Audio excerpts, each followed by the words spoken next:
बाद फिर हमने देखा कि वहां किस प्रकार उन्होंने अपनी मर्जी के हिसाब से खेती करवाई। खेती करवाने के क्या क्या तरीके थे उसके बारे में भी हमने डिस्कस किया था, है ना। 3 तरीका था, कौन कौन सा? सन्नीज और रैयती। अरे भाई वो तो नील की खेती का था। मोटे तौर पर खेती जो थी वो 3 प्रकार से की जाती थी। हमने नील की खेती तो बोली नहीं, हमने बोला खेती। रैयती। अरे कोई तो बोलो,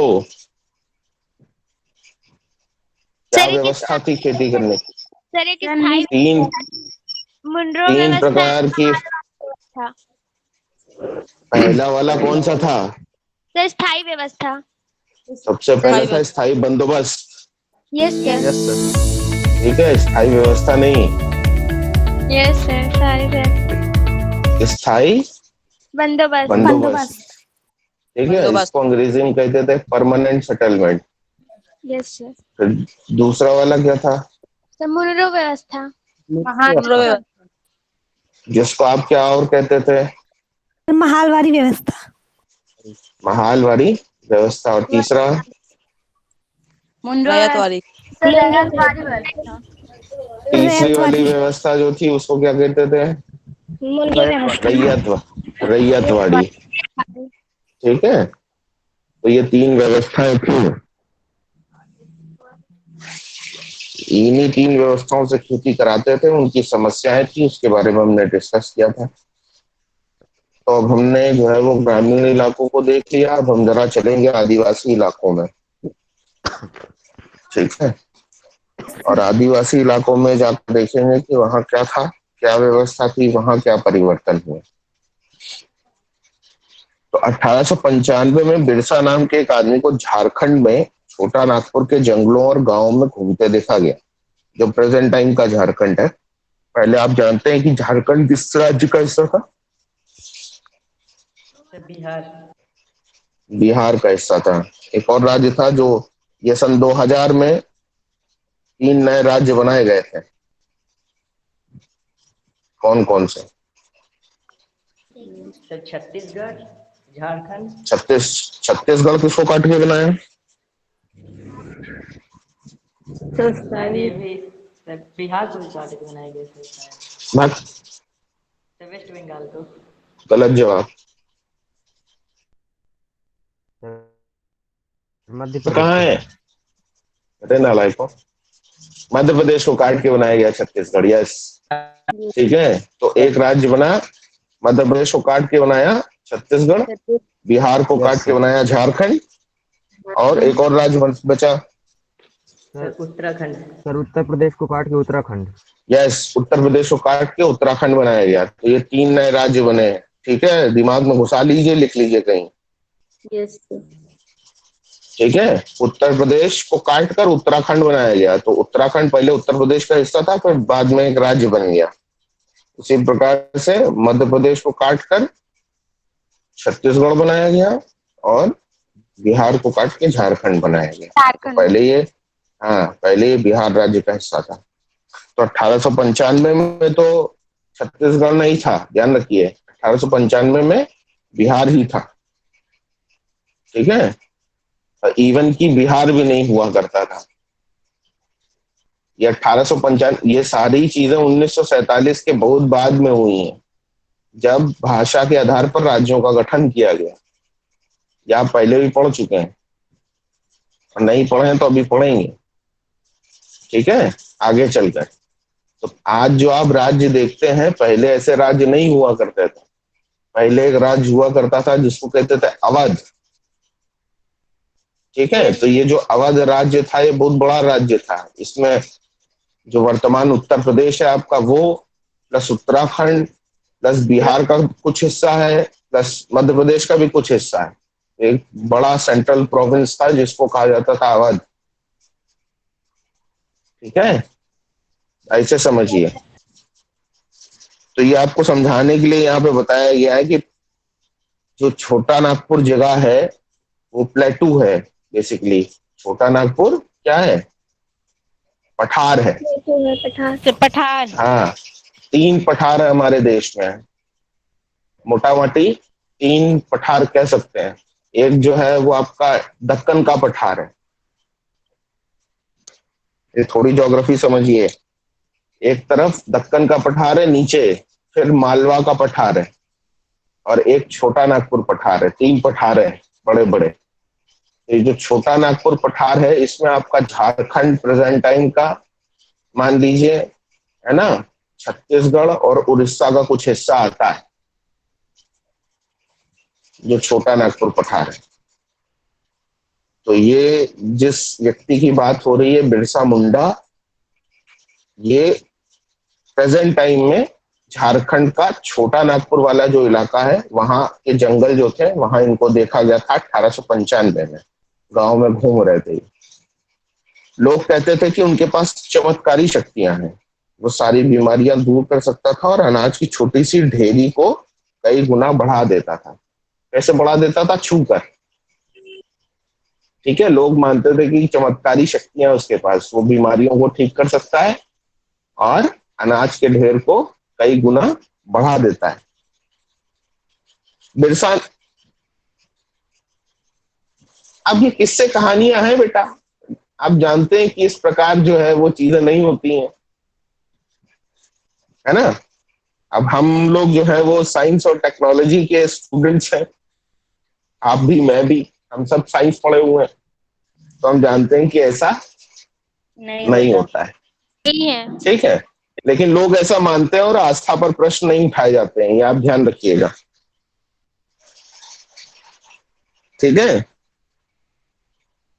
अब इसीलिए जो साइंस है वो भगवान पर विश्वास नहीं करता है। Science does not believe in the existence of God. ठीक है, वो कोई ऐसी चीज जो अलौकिक हो उस पर कोई विश्वास नहीं करता। उन सभी चीजों के लिए वो एक टर्म इस्तेमाल करता है ना, उसको वो कहता है super natural power. Yes sir. ठीक है, जहां साइंस चीजों को एक्सप्लेन नहीं कर पाता है, बहुत सारी ऐसी चीजें जिसको साइंस एक्सप्लेन नहीं कर सकता है, तो वहां वो उसके लिए टर्म इस्तेमाल करता है भगवान के लिए, उसको कहता है उसमें कुछ ना कुछ साइंस, तो है। हाँ कुछ ना कुछ तो है, तो उस कुछ ना कुछ को क्या कहा जाता है?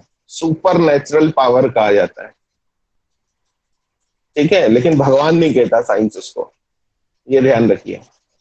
तो हम वही कह रहे हैं, आस्था पर प्रश्न नहीं उठाए जाते हैं। ठीक है, जैसे बहुत बार चमत्कार होता है, जैसे कोई व्यक्ति मर रहा हो और फिर अचानक से वो जीवित हो जाए। जैसे एक मैं उदाहरण आपको बताता हूँ, जैसे वो आपने सभी लोगों ने वो मूवी देखी होगी ना, मुन्ना भाई एमबीबीएस, देखी है ना सबने? Yes sir. अधिकतर लोगों ने देखी होगी। तो उसमें एक पेशेंट होता है जो व्हील चेयर पे होता है, ठीक है, जिसके बारे में डॉक्टर ये कहते हैं कि कभी ठीक नहीं हो सकता, और मूवी के लास्ट में क्या होता है? वो व्यक्ति ठीक हो जाता है। तो बहुत बार की मेडिकल साइंस में इस प्रकार के चमत्कार होते हैं कि व्यक्ति ठीक हो जाता है, तो साइंस उसको एक्सप्लेन नहीं कर सकती, तो वो क्या कहते हैं? चमत्कार हो गया। ठीक है, तो वही मैं आपको बता रहा हूँ कि ये जो बातें हैं ये आस्था की बातें हैं, इस पर प्रश्न चिन्ह नहीं लगाए जाते। लोग ऐसा मानते थे, लोग ये भी मानते थे कि गांधी जी के पास भी चमत्कारी शक्तियां थी। तो ये लोगों का मानना है, लोगों की आस्था है, तो उस पर हम प्रश्न नहीं उठाएंगे कि वाकई ऐसा था या नहीं था, ये अपनी अपनी समझ की बात है। चलिए, तो बहरहाल लोगों का ये मानना था कि ये जो बिरसा मुंडा है, इनके पास चमत्कारी शक्तियां हैं, ये बीमारियां ठीक कर सकते हैं और अनाज के ढेरों को बढ़ा सकते हैं। और बिरसा ने खुद ये ऐलान किया था कि उसे भगवान ने लोगों की रक्षा और उनको दिकुओं, यहाँ पर एक शब्द आया दिकू, दिकू मतलब बाहरी लोग। बाहरी लोग का क्या मतलब हो गया? जो संस्कृति का हिस्सा नहीं है। ठीक है, ये शब्द बार बार आएगा तो उसको अभी समझ लीजिए। दिकु का मतलब होता है ऐसे लोग जो उस समाज या संस्कृति का हिस्सा नहीं है, बाहरी लोग हैं। तो भगवान ने उसे क्यों भेजा है? भगवान ने लोगों की रक्षा करने के लिए और दिकुओं की गुलामी से आजाद करने के लिए बिरसा मुंडा को वहां पर भेजा है। कुछ समय के भीतर हजारों लोग बिरसा के पीछे चलने लगे। वे उसे भगवान मानते थे। उन्हें यकीन था कि उनकी समस्याएं वो दूर करने के लिए आया है। कोई ऐड होने के लिए आ रहा है क्या?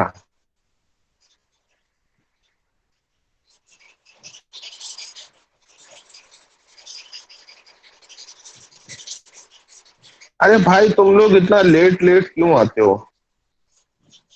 हैं?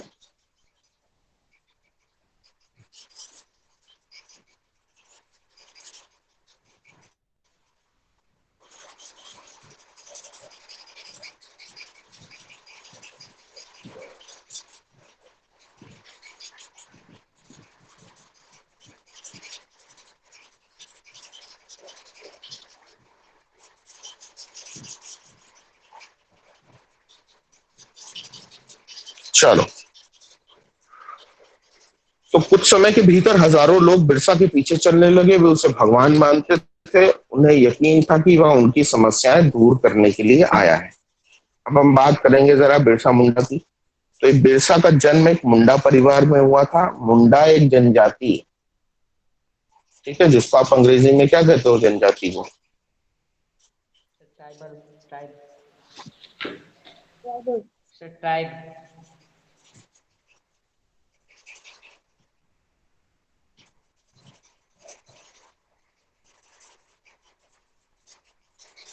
जनजाति के लिए अंग्रेजी में एक शब्द इस्तेमाल किया जाता है जिसको आप कहते हो शॉर्ट फॉर्म में एसटी। ST। Yes sir. ठीक है, हाँ, ठीक है। इसको इंग्लिश में कहते हैं शेड्यूल्ड ट्राइब। Schedule right. ठीक है। और एक शब्द होता है एससी, जिसको आप अंग्रेजी में कहते हो शेड्यूल्ड कास्ट। ठीक है। Yes sir. Yes sir. चलिए, हम आगे बढ़ेंगे। तो बिरसा जो है मुंडा परिवार में जन्म लिया था इन्होंने। और मुंडा जो थी वो एक जनजाति समूह था जो छोटा नागपुर में रहता था। बिरसा के समर्थकों में इलाकों के दूसरे आदिवासी संथाल और उरांव भी शामिल थे। तो ये भी जनजातियां थी, यानी मुंडा, संथाल, उरांव, ये सब जनजातियां हैं। तो मुंडा के अलावा संथाल और उरांव भी छोटा नागपुर में रह रहे हैं। ये सभी अपने आसपास आ रहे बदलावों और अंग्रेजी शासन के कारण पैदा हो रही समस्याओं से बेचैन थे। उनकी परिचित जीवन पद्धति नष्ट होती दिखाई दे रही थी, आजीविका खतरे में थी और धर्म छिन्न भिन्न हो रहा था। तो ये सब समस्याएं हैं। 3 समस्याओं की यहाँ बात की गई, बड़ी जो समस्याएं हैं। पहली बात कि उनकी जो परिचित जीवन पद्धति है, जिस तरीके से हजारों सालों से वो लोग जीते चले आए हैं, वो तरीका खराब हो रहा था, नष्ट हो रहा था। दूसरा, उनकी आजीविका खतरे में थी कि वो अपना जीवन जीने के लिए जिन साधनों का इस्तेमाल करते थे वो साधन उनसे छीन लिए जा रहे थे। और तीसरी बात हो गई, उनका धर्म जो था उसको नष्ट करने का प्रयास किया जा रहा था, धर्म खतरे में था। अब बिरसा किन समस्याओं को हल करना चाहता था? जिन्हें दिक्कू कहा जा रहा था वे बाहरी लोग कौन थे? उन्होंने इलाकों के लोगों को गुलाम कैसे बना दिया? अंग्रेजों के राज में आदिवासियों के साथ क्या हो रहा था? आदिवासियों का जीवन किस प्रकार बदला? तो ये सभी प्रश्न हैं। इन सभी प्रश्नों का उत्तर जो है वो हमको इस अध्याय में मिलेगा। ठीक है, जिससे मोटा मोटे तौर पर आप ये समझ जाएंगे कि सिर्फ यही नहीं, देश के जितने भी बाकी इलाके हैं जहां जहां आदिवासी हैं उनके साथ भी मोर और लेस ऐसी ही सिचुएशन है कि उनको भी ऐसी ही समस्याओं का सामना करना पड़ रहा था। पिछले साल आपने आदिवासी समाजों के बारे में पढ़ा था। ज्यादातर कबीलों के रीति रिवाज और रस्में ब्राह्मणों द्वारा निर्धारित रीति रिवाजों और रस्मों से बहुत अलग थी। तो ये जो समाज था ये अलग थलग था, है ना। और ये जो है जंगलों पर निर्भर थे। और आप जानते हैं कि जंगल जो है वो हमको लगभग जीवन के सभी साधन उपलब्ध करा देता है। शर्त यह है कि आप जानते हो चीजों के बारे में। इवन कि आपको कप, प्लेट, चम्मच, सुई, धागा सब कुछ जंगल से ही मिल जाएगा। खाने पीने की वस्तुओं से लेकर और कपड़ों तक सब कुछ जंगल में उपलब्ध है। ठीक है, और जंगलों से बहुत सारी नदियां भी गुजरती हैं। Yes sir. तो जंगल में सब कुछ है। बस शर्त यह है कि आपको ये पता होना चाहिए कि किस चीज का हमें कैसे इस्तेमाल करना है। ढेर प्रकार के जो है वो पेड़ पौधे हैं, वनस्पति है, और ढेर सारे जानवर हैं। उनसे वो सब लगभग जरूरत की सब चीज जो है वो प्राप्त हो जाती है।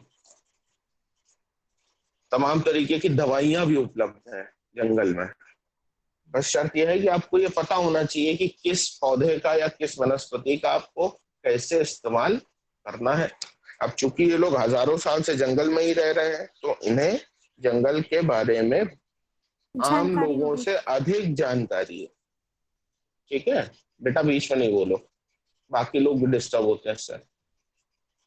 तो आम लोगों को भी जो है इस बारे में जानकारी नहीं है, क्योंकि वो जंगल में नहीं रह रहे। हजारों साल से लोग जंगलों में रहते आए हैं, तो जंगल के बारे में इन्हें बहुत अधिक जानकारी है कि कौन सा पौधा किस लिए इस्तेमाल होता है, किन चीजों को खाना चाहिए और किन चीजों को नहीं खाना चाहिए, ये पता होना चाहिए। जैसे मशरूम है, एक छोटा उदाहरण मैं आपको बताता हूँ। मशरूम जानते हैं, जिसको आप हिंदी में कहते हैं कुकुरमुत्ता, है ना? Yes sir. बरसात में, यस सर। बरसात में आपने देखा होगा। हाँ, बरसात में देखा है ना, उग जाते हैं। Yes sir. Yes sir. छतरी छतरी नुमा होते हैं, कई कलर के होते हैं। अब उसमें से कुछ मशरूम तो ऐसा होता है जो आप कंज्यूम कर सकते हो, उसमें कोई पॉइजन नहीं होता है। लेकिन बहुत सारा मशरूम की प्रजाति ऐसी है जो बहुत जहरीली होती है। खा लिया अगर तो अस्पताल जाना पड़ेगा, और हो सकता है ज्यादा क्वांटिटी में कंज्यूम कर ले तो जीवन पर खतरा भी उत्पन्न हो जाएगा। तो एक छोटा उदाहरण मैं आपको बता रहा हूँ। तो अब कोई व्यक्ति अगर नहीं जानता है कि ये क्या चीज है और उसने उसको खा लिया, तब तो बस काम हो गया उसका, खत्म, राम नाम सत्य हो जाएगा उसका, है ना? ऊपर पहुंच जाएगा, टिकट कट जाएगा। तो ऐसे ही जंगल में बहुत सारे जो है वो बेरी है या जड़ें हैं या तने हैं या फल हैं, जो ऐसे होते हैं कि अगर आपने उनको खा लिया। बहुत सारे पत्ते ऐसे होते हैं कि अगर आपने उनको छू भी लिया तो आपके शरीर पर जो है वो फोड़े निकल आएंगे या बहुत खुजली होगी।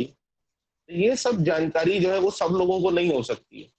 ये उन्हीं लोगों को होगी जो उस इलाके को जानते होंगे, जो उस इलाके में सैकड़ों वर्षों से रह रहे हैं। ठीक है, तो यही आदिवासी लोग हैं। तो इनका पूरा जीवन जो है वो जंगल पर ही निर्भर है। हाँ सर हम ये पूछो। कैसे सर हम ये कैसे पता लगाएं किस मशरूम में पॉइजन है किस में नहीं है? ये ट्रायल और एरर मेथड है बेटा। ठीक है, अब पहले तो लेबोरेटरी नहीं हुआ करती थी कि हम किसी चीज को ले जाए लैब में टेस्ट करें और फिर पता लगाएं। तो ये कैसे हुआ, ये जानकारी कैसे इकट्ठा हुई? हजारों सालों में इकट्ठा हुई है।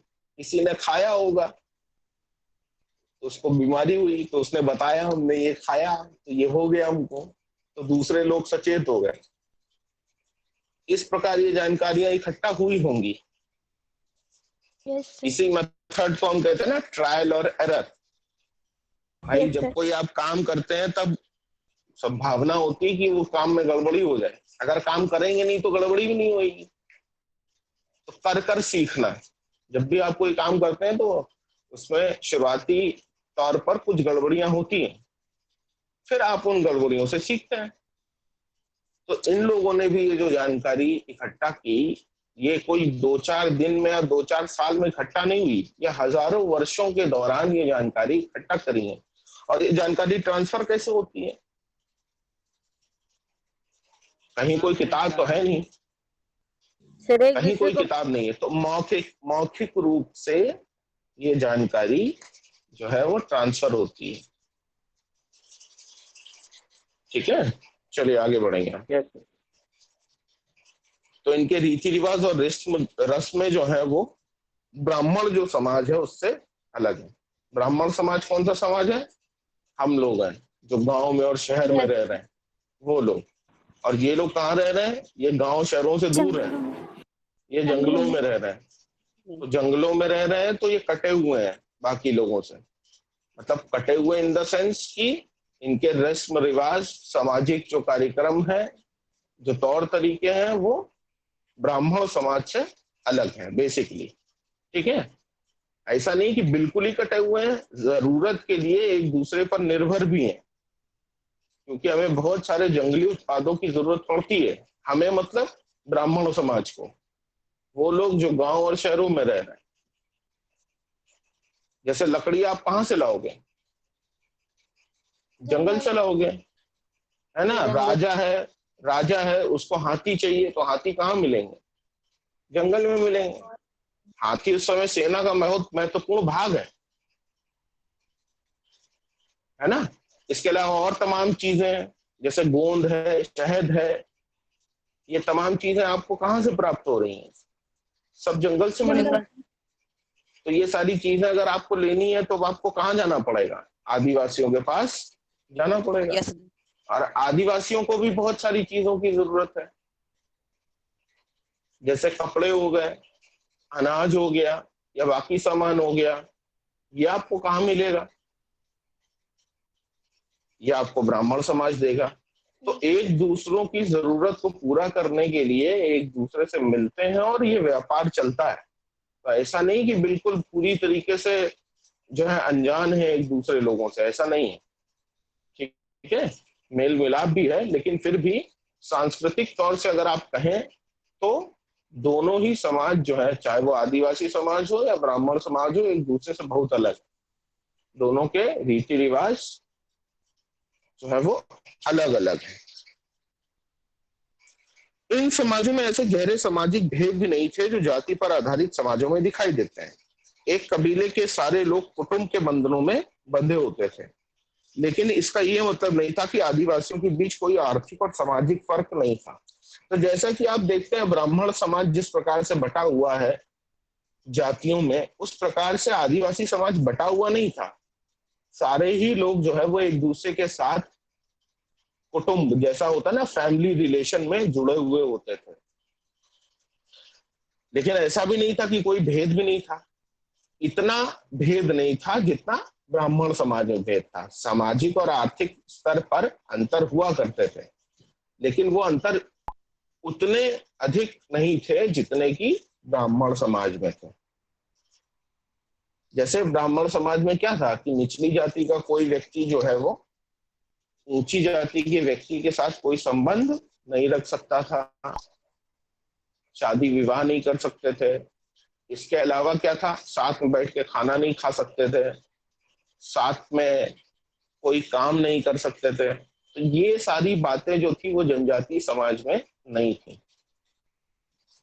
अब बात आएगी कि जनजातीय समाज किस तरह जीते थे या समूह किस प्रकार जीवित रहते थे। तो 19वीं सदी तक देश के विभिन्न भागों में आदिवासी तरह तरह की गतिविधियों में सक्रिय थे। कुछ झूम खेती करते थे, है ना? अब ये झूम खेती क्या होता है? इसी को अंग्रेजी में जो है कहा जाता है शिफ्टिंग कल्टीवेशन। शिफ्टिंग कल्टीवेशन क्या हो गया? अभी आप समझ लीजिए, इसको अलग अलग इलाके में अलग अलग नाम से जाना जाता है। कहीं मिल्पा कहते हैं, कहीं झूम कहते हैं, कहीं कुछ और कहते हैं। ठीक है, लेकिन सभी क्या है? Shifting cultivation. ठीक है, इसको एक और एग्रीकल्चर के नाम से हम जानते हैं, जिसको अंग्रेजी में कहा जाता है स्लैश एंड बर्न एग्रीकल्चर, कर्तन और दहन। ठीक है, कर्तन और दहन। कर्तन मतलब हो गया काटना, दहन मतलब हो गया जलाना। तो काटो और जलाओ। ठीक है, तो ये जो है ये समझ लीजिए कि जहां कहीं पे भी झूम खेती की बात हो रही है, यानी कि ये कौन सा एग्रीकल्चर है? काटो जलाओ, कर्तन दहन। ठीक है, शिफ्टिंग कल्टीवेशन। अब होता क्या है इसमें? इसमें हम जंगल का एक हिस्सा चुनते हैं, फिर क्या करते हैं, उस हिस्से के पेड़ पौधों को काट देते हैं। फिर काटने के बाद उसके टुकड़े करते हैं और उसको वहीं पर जला देते हैं, उसी जगह पर। फिर हम क्या करते हैं, वो जो राख होती है उसको सब जगह बिखरा देते हैं, और फिर उसके बाद जुताई करते हैं और फिर हम खेती करते हैं। तो ये तरीका है। फिर क्या होता है, कुछ वर्षों के पश्चात फिर वो हम जगह छोड़ देते हैं, फिर हम दूसरी जगह चले जाते हैं। फिर हम वही करेंगे, जहां हम गए वहां हमने पेड़ों को काटा, काटने के बाद उनको जलाया, राख बिखेरी और खेती करी। फिर हम किसी और जगह चले जाएंगे, फिर यही काम करेंगे। ठीक है। यस तो सर। कई जगह जाकर हम इस प्रकार की खेती करते हैं, जहां क्या कर रहे हैं, हम जंगल का हिस्सा साफ कर रहे हैं, पेड़ पौधों को काट रहे हैं और फिर उसको जला देते हैं और वहां पर खेती करते हैं। तो इसी को कहा जाता है झूम खेती, शिफ्टिंग कल्टीवेशन। क्योंकि आपकी जमीन फिक्स नहीं है, आप क्या कर रहे हो, कुछ सालों के बाद दूसरी जगह चले जाते हो, वहां जंगल साफ करके खेती करते हो। ठीक है। तो कुछ झूम खेती करते थे, इनमें से कुछ समुदाय झूम खेती करते थे। झूम खेती घुमंतू खेती को कहा जाता है। इस तरह की खेती अधिकांशतः जंगलों में छोटे छोटे भूखंडों पर की जाती थी। ये लोग जमीन तक धूप लाने के लिए पेड़ों के ऊपरी हिस्से को काट देते थे और जमीन पर उगी घास फूस जलाकर साफ कर देते थे। इसके बाद वे घास फूस के जलने से पैदा हुई राख को खाली जमीन पर छिड़क देते थे। इस राख में पोटाश होती थी, जिससे मिट्टी उपजाऊ हो जाती थी। वे कुल्हाड़ों से पेड़ों को काटते थे और कुदालों से जमीन की ऊपरी सतह को खुरच देते थे। वे खेतों को जोतने और बीज रोपने के बजाय उन्हें बस खेत में बिखेर देते थे। जब एक बार फसल तैयार हो जाती थी तो उसे काट कर वे दूसरी जगह के लिए चल पड़ते थे। जहां से उन्होंने अभी फसल काटी थी वो जगह कई साल तक परती पड़ी रहती थी। परती का क्या मतलब हो गया, उसको ऐसे ही खाली छोड़ दिया जाता था। ठीक है। Yes sir. तो जब उस जगह को कई सालों के लिए खाली छोड़ दिया जाएगा तो क्या हो जाएगा, वहां पर फिर पेड़ पौधे उग जाएंगे। घुमंतू किसान मुख्य रूप से पूर्वोत्तर और मध्य भारत की पर्वतीय व जंगली पट्टियों में ही रहते थे। इन आदिवासी समुदायों की जिंदगी जंगलों में बेरोक-टोक आवाजाही और फसल उगाने के लिए जमीन और जंगलों के इस्तेमाल पर आधारित थी। वे केवल इसी तरीके से घुमंतू खेती कर सकते थे। अब यहाँ पे बड़ी महत्वपूर्ण बात है कि इन आदिवासियों पर कोई रोक टोक नहीं है। ये जंगलों का अपनी मर्जी के हिसाब से इस्तेमाल करते हैं और इनका पूरा जीवन ही जंगलों पर निर्भर है। ठीक है। केवल इसी तरीके से बिना रोक टोक के ही वो खेती कर सकते थे। अगर रोक टोक लगा देंगे तो खेती नहीं कर पाएंगे, और जब खेती नहीं कर पाएंगे तो उनके जीवन पर उनका आजीविका का साधन छीन लिया गया। इसका मतलब यही हुआ। तो फिर वो जीवित कैसे रहेंगे, उनके जीवन पर प्रश्न चिन्ह लग जाएगा। अब हम बात करेंगे, कुछ शिकारी और संग्राहक थे। सर हाँ सर बेटा। लेकिन सर ये लोग एक जगह पे ही खेती क्यों नहीं करते थे? क्योंकि एक जगह जो है खेती अगर कई वर्षों तक करेंगे तो इनके पास ऐसे उपकरण तो है नहीं जिससे कि वो Yes, sir. खेती कर पाए, और तब तक तो वो भी नहीं है आपके पास फर्टिलाइजर उस प्रकार के, ना इंसेक्टिसाइड है ना पेस्टिसाइड है। Yes sir. तो जमीन की ताकत भी तो कम होती है ना। एक यस बार सर। आपने जमीन में खेती कर ली तो उसका कुछ जो फर्टिलाइजिंग पावर है वो कम हो जाएगी ना, उपजाऊपन कम हो जाएगा। अगर आपने एक ही जगह कई वर्षों तक खेती की तो उसका, भाई जमीन से आप ताकत नहीं खींच रहे हैं, बहुत सारा मिनरल और पेड़ क्या कर रहे हैं, जो भी पौधे आप उगा रहे हैं वो क्या करते हैं, उनकी जड़ें क्या करती हैं, सर सारे न्यूट्रिशन ले लेते हैं। यस। तो फिर जब न्यूट्रिशन ले लेगी तो मिट्टी का क्या हो जाएगा, कम सर उपजाऊ हो जाएगी। Yes sir. आगे बात समझ में क्यों जा रहे हैं। Yes sir, thank you sir. चलिए, कुछ शिकारी और संग्राहक थे। अब देखा आपने, कुछ लोग खेती कर रहे हैं, कुछ लोग क्या करेंगे, वो शिकार करेंगे और चीजों का संग्रह करेंगे। ठीक है। तो संग्रह क्या, बहुत सारी चीजें संग्रह करने के लिए, जड़ है जिसको आप कहते हैं ना कंद और मूल, तो कंद मूल हो गया, फल हो गया, इसके अलावा बहुत सारी बेरियां हैं उसको इकट्ठा किया जा सकता है, अंडे हैं।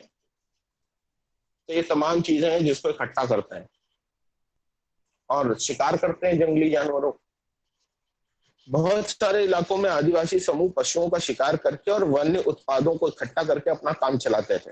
वे जंगलों को अपनी जिंदगी के लिए बहुत जरूरी मानते थे। उड़ीसा के जंगलों में रहने वाला खोंड समुदाय इसी तरह का एक समुदाय था। इस समुदाय के लोग टोलियां बनाकर शिकार पर निकलते थे और जो हाथ लगता था उसे आपस में बांट लिया जाता था। ये जंगलों से मिले फल और जड़ें खाते थे। खाना पकाने के लिए वे साल और महुआ के बीजों के तेल का इस्तेमाल करते थे। तो ये पेड़ों के नाम है। महुआ तो आप जानते ही होंगे, साल भी एक प्रकार का पेड़ है। उससे भी आपको जो है वो जो बीज मिलता है उससे तेल निकलता है। जैसे महुआ, अब महुआ जो पेड़ है वो बहुत पूजनीय पेड़ है आदिवासियों के लिए। क्यों बहुत पूजनीय है, क्यों बहुत महत्वपूर्ण है? क्योंकि ये जो पेड़ है इसकी लगभग हर चीज का इस्तेमाल होता है। Yes sir. ठीक है, जैसे महुआ है उसको कच्चा भी खाया जाता है। महुआ का जो बीज है उससे तेल भी निकल रहा है, महुआ से शराब भी बना रहे हैं।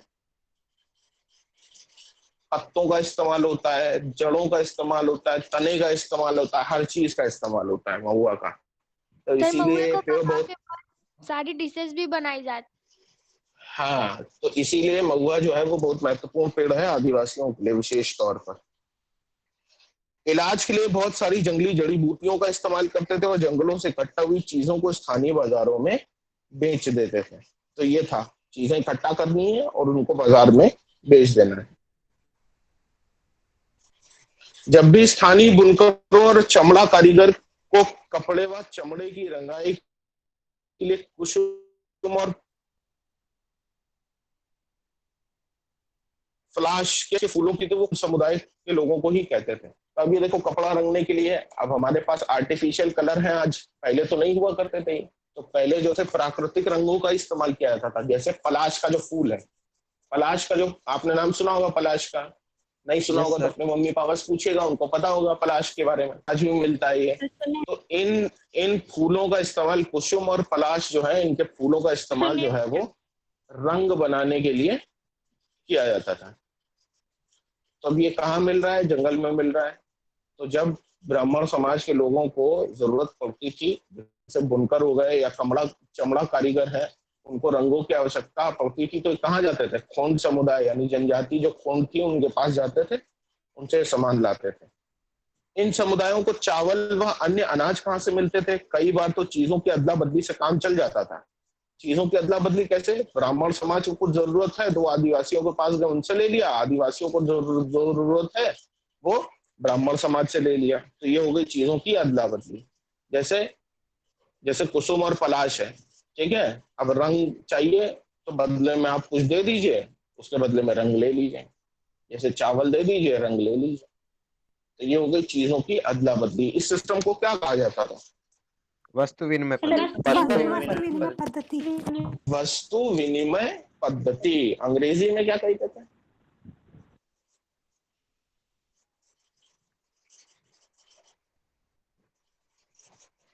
फंस गए हैं?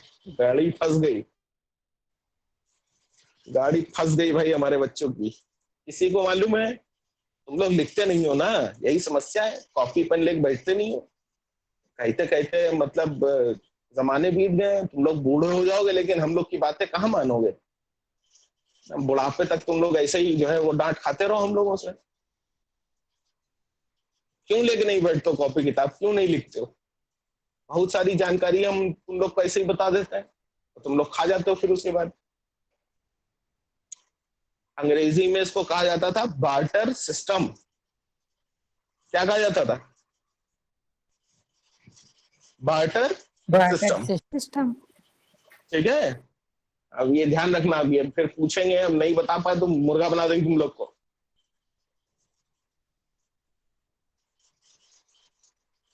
चलिए हम आगे बढ़ेंगे। तो ये अदला बदली हो गई, ठीक है। कई बार उन्हें जरूरी चीजें खरीदने के लिए अपनी मुट्ठी भर आमदनी का सहारा लेना पड़ता था। उनमें से कई लोग आसपास के गांव में नौकरी भी करते थे। कोई बोझा ढोता था तो कोई सड़क निर्माण कार्य में नौकरी करता था। कई आदिवासी खेत मजदूर भी थे। अब यहाँ पे बड़ी सारी महत्वपूर्ण बातें आ रही हैं। आप देख लीजिए कि जो भी आदिवासी बाहर जा रहा है उसको बड़ा छोटा मोटा काम मिलता है। कोई बोझा ढोने का काम कर रहा है, कोई जो है वो निर्माण कार्य में नौकरी कर रहा है, तो वही क्या उठाने का, वही बोझ उठाने का ही काम मिलेगा। ईंटा ढो, है ना, या रेत ढो के लाओ, सामान बनाओ, यही सब काम मिलेगा। अब ये सब काम के लिए बहुत कम पैसा मिलता है। ठीक है। अब इसको किस प्रकार का काम कहा जाता है? इसको कहा जाता है अनस्किल्ड वर्क, है ना। ये अनस्किल्ड वर्क ही तो हुआ,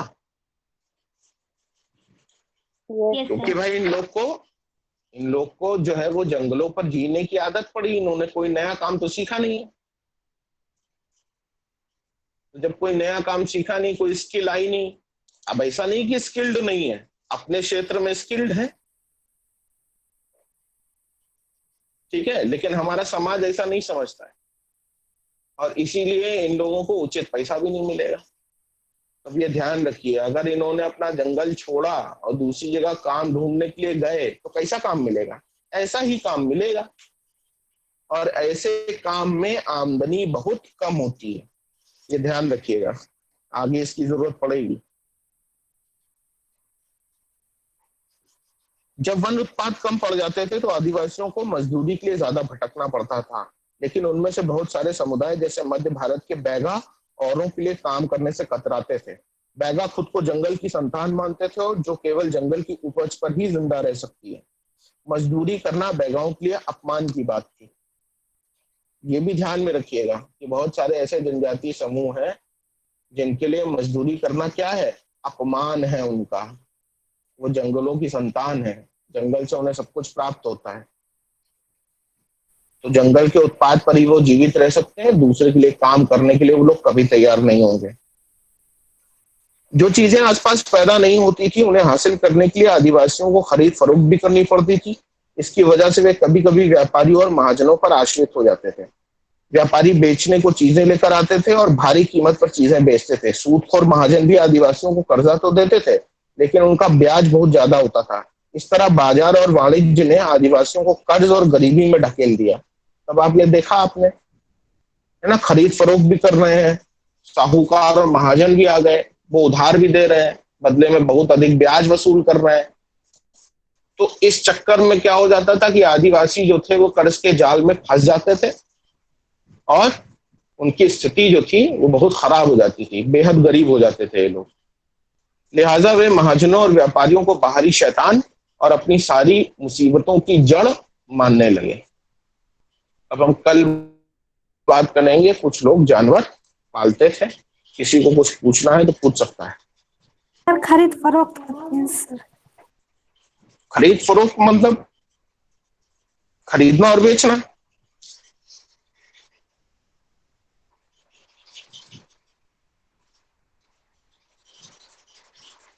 सर जितने चैप्टर पढ़ाए हैं सबका टेस्ट होगा? किसी भी चैप्टर सर का आप लेंगे जितने चैप्टर सरप्राइज टेस्ट तो है। यहाँ जितने पढ़ाए नहीं उसका टेस्ट कैसे लेंगे जी?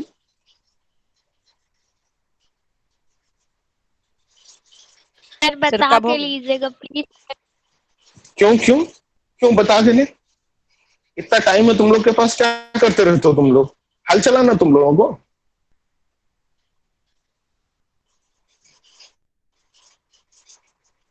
सर कब होगा? सरप्राइज है भाई ये। फिर तो सरप्राइज टेस्ट का मतलब ही नहीं रहा, हमने तारीख बता दी तुमको। तो तैयार रहो, कभी भी हो सकता है। चलो कल मुलाकात होगी। Thank you sir. Thank you sir. Thank you sir.